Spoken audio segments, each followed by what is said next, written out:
ಕೇಂದ್ರ ಸರ್ಕಾರ ಜಾರಿಗೊಳಿಸಿರುವ ಮೋಟಾರು ವಾಹನ ಕಾಯ್ದೆ ಹಿಟ್ ಅಂಡ್ ರನ್ ಕಲಂ 106 ಕೈಬಿಡಲು ಒತ್ತಾಯಿಸಿ ದಾಂಡೇಲಿ ತಾಲೂಕು ವಾಹನ ಮಾಲಕರ ಮತ್ತು ಚಾಲಕರ ಸಂಘದ ವತಿಯಿಂದ ಚೆನ್ನಮ್ಮ ವೃತ್ತದಲ್ಲಿ ಬುಧವಾರ ಬೃಹತ್ ಪ್ರತಿಭಟನೆ ನಡೆಯಿತು.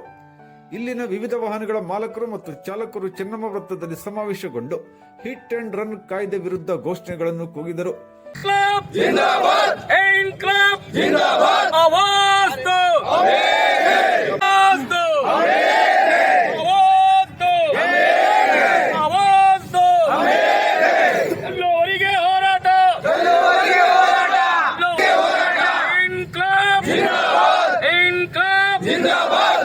ಈ ಸಂದರ್ಭದಲ್ಲಿ ಸಂಘದ ಅಧ್ಯಕ್ಷ ರಮೇಶ್ ಭಂಡಾರಿ ಮಾತನಾಡಿ, ಕೇಂದ್ರ ಸರ್ಕಾರ ನಮ್ಮ ಮೇಲೆ ಗದಾ ಪ್ರಹಾರ ನಡೆಸಿದೆ. ಈ ಕಾನೂನು ನಾವು ವಿರೋಧಿಸುತ್ತೇವೆ. ವಾಹನಗಳ ಮಾಲಕರು ಮತ್ತು ಚಾಲಕರು ಈಗಾಗಲೇ ಕಷ್ಟದಲ್ಲಿದ್ದಾರೆ. ಹೀಗಿರುವಾಗ ನೂತನ ಕಾನೂನು ಅಳವಡಿಸಿ ನಮಗೆ ಆಘಾತ ನೀಡಲಾಗಿದೆ. ಕೂಡಲೇ ಕಾನೂನನ್ನು ಕೈಬಿಡಬೇಕೆಂದು ಒತ್ತಾಯಿಸಿದರು. ಅರುಣ ಆನಂದ್ ಮಾತನಾಡಿ, ಚಾಲಕರು ಈಗಾಗಲೇ ಸಾಕಷ್ಟು ತೊಂದರೆಯಲ್ಲಿದ್ದಾರೆ. ಹೀಗಿರುವಾಗ ಈ ಕಾನೂನನ್ನು ನಾವು ಒಪ್ಪಿಕೊಳ್ಳಲು ಸಾಧ್ಯವೇ ಇಲ್ಲ. ಸರ್ಕಾರ ಚಾಲಕ ವಿರೋಧಿ ಕಾನೂನು ಹಿಂಪಡೆಯಲೇಬೇಕು ಎಂದು ಒತ್ತಾಯಿಸಿದರು. ರಾಜೇಸಾಬ್ ಕೇಸ್ನೂರ್ ಮಾತನಾಡಿ, ಕಾಯ್ದೆ ಜಾರಿಗೊಳಿಸುವ ಮೊದಲು ಪಾರ್ಲಿಮೆಂಟಿನಲ್ಲಿ ಈ ಕುರಿತು ಚರ್ಚೆ ನಡೆದಿಲ್ಲ. ಜೊತೆಗೆ ನೂತನ ಕಾಯ್ದೆ ಜಾರಿಗೊಳಿಸುವ ಮೊದಲು ಅದರ ಸಾಧಕ ಬಾಧಕಗಳನ್ನು ಅರಿತುಕೊಳ್ಳದೆ ಜಾರಿ ಮಾಡಲಾಗಿದೆ. ಇದು ಸ್ಪಷ್ಟವಾಗಿ ಚಾಲಕರ ಮತ್ತು ವಾಹನ ಮಾಲಕರ ವಿರೋಧಿ ಕಾಯ್ದೆ. ಆದ್ದರಿಂದ ಇಂಥ ಕಾನೂನನ್ನು ಸರ್ಕಾರ ಕೂಡಲೇ ಹಿಂಪಡೆಯಬೇಕೆಂದು ಒತ್ತಾಯಿಸಿದರು. ಬಾಬರ್ ಜಮಾದಾರ್ ಮಾತನಾಡಿ, ಚಾಲಕರು ಮತ್ತು ಮಾಲಕರ ವಿರೋಧಿ ಕಾಯ್ದೆ ಸರ್ಕಾರ ಕೂಡಲೇ ಕೈಬಿಡಬೇಕು ಎಂದು ಹೇಳಿದರು. ಈ ಸಂದರ್ಭದಲ್ಲಿ ನೂರಾರು ಜನರು ಇದ್ದರು. ತರಲೇಬಾರದು, ಯಾಕಂದ್ರೆ ಚಾಲಕರು ಇವಾಗಲೇ ದೊಡ್ಡ ತೊಂದರೆಯಲ್ಲಿದ್ದಾರೆ. ಈ ಕಾನೂನನ್ನು ಏನು ಜಾರಿ ಮಾಡಿದ್ರೆ ಮುಂದೆ ಬರೋ ದಿನಗಳಲ್ಲಿ ಚಾಲಕರು ಬದುಕುವುದು ಬಹಳ ಕಷ್ಟ. ಎಲ್ಲಾ ಲೈಸೆನ್ಸ್ಗಳನ್ನು ರದ್ದು ಮಾಡ್ತೇವೆ. ಮುಂದೆ ಯಾವ ಚಾಲಕರು ಸಿಗುವುದಿಲ್ಲ. ದಯವಿಟ್ಟು ಈ ಕಾನೂನನ್ನ ಭಾರತ ದೇಶಕ್ಕೆ ತರಲೇಬೇಡಿ. ಎರಡು ಮಾತಾಡಿ ಮುಗಿಸ್ತೀನಿ. ಜೈ ಹಿಂದ್, ಜೈ ಕರ್ನಾಟಕ. ಈ ಚಾಲಕ ವರ್ಗ ಅಂದ್ರೆ ನಾವು ಆಟೋದವ್ರದ್ದೇ ಅಷ್ಟೇ ಇಲ್ಲ, ಪ್ರತಿಯೊಂದು ಲಾರಿ ಚಾಲಕ ಆಗ್ಲಿ, ಬಸ್ ಚಾಲಕ ಆಗ್ಲಿ, ಅಥವಾ ಟಾಟಾ ಎಸಿ ಚಾಲಕ ಆಗ್ಲಿ, ಈ ನಮ್ಮ ದಾಂಡೇಲಿಯ ಎಲ್ಲಾ ಚಾಲಕ ವರ್ಗದ ಸೇರಿ ನಾವು ಇವತ್ತು ಈ ಮುಷ್ಕರನ್ನು ಮಾಡ್ತಾ ಇದ್ದೇವೆ. ಇದಕ್ಕೆ ನಾವು ಎಲ್ಲರದು ಬೆಂಬಲ ಇದೆ. ಈ ಸಮಸ್ಯೆ ಎದಕ್ಕೆಂದ್ರೆ ನಾವು ಈ ಕಾನೂನು ತಂದಿದ್ದಕ್ಕೆ ನಾವೆಲ್ಲ ಬೇಸರಾಗಿದ್ದೀವಿ. ಆದ ಕಾರಣ ಕೂಡಲೇ ಕೇಂದ್ರ ಸರ್ಕಾರ ಇದು ಕಾಯ್ದೆ ಹಿಂದಪಡೆಯಲೇಬೇಕು. ಯಾಕಂದ್ರೆ ನಮ್ಮ ಜೀವನ ನಡೆಯೋದಕ್ಕೆ ಕಷ್ಟ ಆಗ್ಬಿಟ್ಟಿದೆ. ಹಾಗಾಗಿ ತಾವು ಎಲ್ಲರೂ ಈ ಪ್ರೆಸ್ ಮೀಟ್ ಮುಂದೆ ನಿಮ್ಗೆ ತಿಳಿಸಿ ಈ ಕಾನೂನನ್ನು ರದ್ದು ಪಡೆಯಲು ನೀವು ಕೂಡ ನಮ್ಮ ಜೊತೆಯಲ್ಲಿ ಸಹಕರಿಸಿ ಅಂತ ವಿನಂತಿಸಿಕೊಳ್ಳುತ್ತೇವೆ. ಜಾರಿ ಪಡೆದಿದೆ.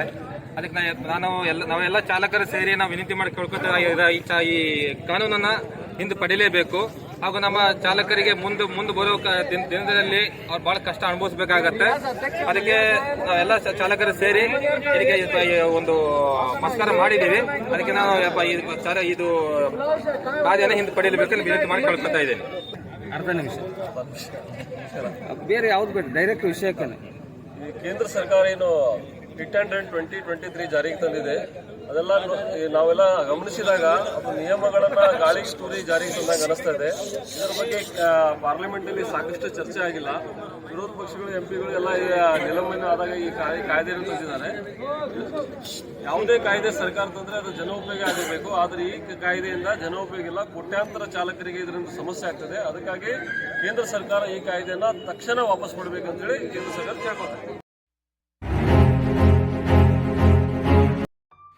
ದಾಂಡೇಲಿ ನಗರದ ಕೇಂದ್ರ ಬಸ್ ನಿಲ್ದಾಣವನ್ನು ಹೈಟೆಕ್ ಬಸ್ ನಿಲ್ದಾಣವಾಗಿ ಪರಿವರ್ತಿಸಲು ಮತ್ತು ಸ್ಥಗಿತಗೊಳಿಸಿರುವ ವಿವಿಧ ಬಸ್ ಓಡಾಟ ಪುನರಾರಂಭಿಸಲು ಒತ್ತಾಯಿಸಿ ಮಂಗಳವಾರ ಕರ್ನಾಟಕ ರಾಜ್ಯ ಮಾನವ ಜನಪರ ಮಿಷನ್ ವತಿಯಿಂದ 1 ಗಂಟೆಗೂ ಅಧಿಕ ಕಾಲ ಬಸ್ ರೋಕೋ ಮೂಲಕ ಪ್ರತಿಭಟನೆ ನಡೆಸಿ ಸಾರಿಗೆ ಸಚಿವ ರಾಮಲಿಂಗಾರೆಡ್ಡಿ ಅವರಿಗೆ ಬರೆದ ಮನವಿಯನ್ನು ಬಸ್ ನಿಲ್ದಾಣದ ವ್ಯವಸ್ಥಾಪಕರಿಗೆ ಸಲ್ಲಿಸಿದರು. ನಿರ್ದೇಶಕ ಫಿರೋಜ್ ಫಿರ್ಜಾದೆ ಮಾತನಾಡಿ, ಕೇಂದ್ರ ಬಸ್ ನಿಲ್ದಾಣ ಅವ್ಯವಸ್ಥೆ ಆಗ್ರವಾಗಿದೆ. ಮಳೆಗಾಲದಲ್ಲಿ ಮೇಲ್ಛಾವಣಿಯಿಂದ ನೀರು ಸುರಿದು ಪ್ರಯಾಣಿಕರಿಗೆ ನಿಲ್ಲಲು ಕೂಡ ಆಗುತ್ತಿಲ್ಲ. ಪ್ಲಾಸ್ಟರ್ ಕೂಡ ಮೇಲ್ಛಾವಣಿಯಿಂದ ಕಿತ್ತು ಕೆಳಗೆ ಬೀಳುತ್ತಿದೆ. ಆದರೆ ಜಿಲ್ಲೆಯ ಎಲ್ಲ ತಾಲೂಕು ಕೇಂದ್ರಗಳಲ್ಲಿ ಹೈಟೆಕ್ ಬಸ್ ನಿಲ್ದಾಣ ನಿರ್ಮಿಸಲಾಗಿದೆ. ಇಲ್ಲಿಯೂ ಹೈಟೆಕ್ ಬಸ್ ನಿಲ್ದಾಣ ನಿರ್ಮಿಸಬೇಕು. ಸ್ಥಗಿತಗೊಂಡಿರುವ ಬಸ್ ಓಡಾಟ 1 ವಾರದೊಳಗೆ ಪುನರಾರಂಭಿಸಬೇಕೆಂದರು. 2.5 ಕೋಟಿ ರೂಪಾಯಿ ವೆಚ್ಚ ಮಾಡಿ ಈ ಬಸ್ ಸ್ಟ್ಯಾಂಡ್ ಅನ್ನು ಸುಮಾರು 4 ವರ್ಷಗಳ ಹಿಂದೆ ರಾಮಲಿಂಗಾರೆಡ್ಡಿ ಅವರು ಓಪನಿಂಗ್ ಮಾಡಿದ್ರು. 2.5 ಕೋಟಿ ಬರೀ ಅಲ್ಲಿ ಬಸ್ ಸ್ಟ್ಯಾಂಡ್ ಅಲ್ಲಿ ಹಿಂದಿದ್ದ ಸಂದಾಸು ಇಲ್ಲಿ ತಗೊಂಡು ಬಂದಾಯ್ತು. ಇದು ಕಾರ್ಯಕ್ರಮ. ಹೀಗಾಗಿ ಇವತ್ತು ಈ ಹೈಟೆಕ್ ಬಸ್ ಸ್ಟ್ಯಾಂಡ್ ಆಗಬೇಕು ಅಂದ್ರೆ ಯಾಕಪ್ಪ ಅಂದ್ರೆ ಇಡೀ ತಾಲೂಕದಲ್ಲಿ, ನಮ್ಮ ಡಿಸ್ಟ್ರಿಕ್ಟ್ ತಾಲೂಕದಲ್ಲಿ, ಪ್ರತಿಯೊಂದು ತಾಲೂಕದಲ್ಲಿ ಹೈಟೆಕ್ ಬಸ್ ಆಗಿದೆ. ನಮ್ಮ MLA ಊರಿನಲ್ಲಿ ಕಲ್ಯಾಣದಲ್ಲಿ ಹೈಟೆಕ್ ಬಸ್ ಸ್ಟ್ಯಾಂಡ್ ಆಗಿದೆ, ಆದ್ರೆ ನಮ್ಮ ದುರ್ದೈವ ನಮ್ಮ ಬಸ್ ಸ್ಟ್ಯಾಂಡ್ ಇನ್ನುವರೆಗೆ ಆಗಿಲ್ಲ. ಇದು ಒಂದು ಕಾರ್ಯಕ್ರಮ ಇವತ್ತು. ನಾಳೆ ನಮ್ಮ ಹಾಸ್ಪಿಟಲ್ ಅದು ಸಾರ್ವಜನಿಕ ಆಸ್ಪತ್ರೆ ಆಗಿದೆ, ಅದು ನಮ್ಮ ತಾಲೂಕು ಆಗಿದೆ, ತಾಲೂಕು ಆಸ್ಪತ್ರೆಯನ್ನು ಆಗಬೇಕು ಅಂತ ಒಂದು ಮನವಿ ನಾಳೆ ಕೊಡ್ತೀವಿ. ಅದೇ ರೀತಿ ನಮ್ಮ ಕೊರೋನಾದಲ್ಲಿ ಟ್ರೈನ್ ಬಂದ್ ಆಗಿದೆ, ಆ ಟ್ರೈನ್ ಪುನಃ ವಾಪಸ್ ಚಾಲು ಆಗಬೇಕು ಅಂತ 19 ತಾರೀಕಿಗೆ ಮತ್ತೊಂದು ಮುಷ್ಕರ ಇದೆ. ಈ 3 ಮುಷ್ಕರಗಳಿಗೆ ತಾವು ಎಲ್ಲರೂ ಸಹಕರಿಸಬೇಕಾಗಿ ನಮ್ಮರ ವಿನಂತಿ.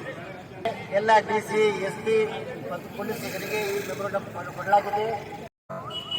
ಬರ್ತಕ್ಕಂಥ ಜನರಿಗೆ ಈಗ 10:30 ಇದ್ದಂತ ಬಸ್ ಅನ್ನ 9 ಗಂಟೆಗೆ ಲಾಸ್ಟ್ ಮಾಡಿದ್ದಾರೆ. ಒಂದು ಜಿಲ್ಲೆಯಿಂದ ಇನ್ನೊಂದು ಜಿಲ್ಲೆಗೆ ಪ್ರವೇಶ ಮಾಡತಕ್ಕಂತ 3 ಜಿಲ್ಲೆ 3 ಒಂದು ತಾಲೂಕುಗಳಿಗೆ ಹೋಗ್ತಕ್ಕಂತ ಜನರಿಗೆ, ಹಳ್ಳಿಯಾರು ದಾಂಡೇಲಿ ಜೋಳ ಜನರಿಗೆ ಒಂದೇ ಬಸ್, ಅದು ನಮ್ದೇನೆ ಬಂದ್ ಮಾಡಿದ್ದು ಸ್ಟಾರ್ಟ್ ಆಗಿಲ್ಲ. ಯಾಕೆ? ಧಾರವಾಡ ಬಸ್ ನಿಲ್ದಾಣದಲ್ಲಿ ನಾವು ನಿಂತ ಮೇಲೆ ನೋಡ್ಬೇಕು, ಬೇರೆ ಜನ ಎಲ್ಲ ಬಸ್ ಬಂದು ಹತ್ತಿ ಹೋಗ್ತಾ ಇದ್ದಾರೆ. ನಾವು ನಮ್ಮ ಕಣ್ಣನ್ನು ನಾವು ನೋಡ್ಕೊಂತ ನಿಲ್ಬೇಕು. ಲಾಸ್ಟ್ ಬಸ್ 9 ಗಂಟೆ ಬಸ್ ಅನ್ನ ಎಲ್ಲರೂ ಮೇಲ್ ಹತ್ತಿ ಕೆಳಗೆ ಹತ್ತಿ ಬರ್ಬೇಕಾಗ್ತದೆ. ಆದ್ರೆ ಇವತ್ತಿನವರೆಗೂ ಕೂಡ 10 ಗಂಟೆ 10:30ಕ್ಕೆ ಇರ್ತಕ್ಕಂಥ ಬಸ್ಸಿನ ವ್ಯವಸ್ಥೆಯನ್ನ ಕಣ್ತಿರಲಿಲ್ಲ. ಹೀಗಾಗಿ ಆಕ್ರೋಶಗೊಂಡು ಮಾನವ ಹಕ್ಕುಗಳ ವತಿಯಿಂದ ನಾವು ಇವತ್ತಿನ ದಿವಸ ಬಸ್ ತಡೆಯನ್ನ ಮಾಡ್ತಾ ಇದ್ದೀವಿ. ಉಪಾಧ್ಯಕ್ಷ ರಾಘವೇಂದ್ರ ಗಡೆಪ್ಪನವರು ಮಾತನಾಡಿ, ಮಳೆ ನೀರು ಸೋರಿಕೆಯಿಂದ ನಿಲ್ದಾಣ ಕಟ್ಟಡ ಶಿಥಿಲಾವಸ್ಥೆಗೆ ತಲುಪಿದೆ. ಅನಾಹುತ ಸಂಭವಿಸುವ ಮೊದಲು ಎಚ್ಚರಗೊಂಡು ನೂತನ ಬಸ್ ನಿಲ್ದಾಣ ನಿರ್ಮಾಣಕ್ಕೆ ಸರ್ಕಾರ ಮುಂದಾಗಬೇಕೆಂದು ಒತ್ತಾಯಿಸಿದರು. ರವಿ ಸುತ್ತಾರ್ ಮಾತನಾಡಿ, 3 ದಿನಗಳವರೆಗೆ ವಿವಿಧ ಸಮಸ್ಯೆಗಳಿಗೆ ಆಗ್ರಹಿಸಿ ಪ್ರತಿಭಟನೆ ನಡೆಸಲಾಗುವುದು ಎಂದರು. ಈ ಸಂದರ್ಭದಲ್ಲಿ ಬಲವಂತ್ ಬೊಮ್ಮನಹಳ್ಳಿ, ಅಶೋಕ್ ನಾಯ್ಕ್, ಕರ್ಣಮ್ಮ ತೋಡೆಟ್ಟಿ, ಕಮಲಾ ನಾಯ್ಕ್, ಭಾರ್ಗವಿ ಮನ್ನೂರ್ ಮೊದಲಾದವರು ಇದ್ದರು.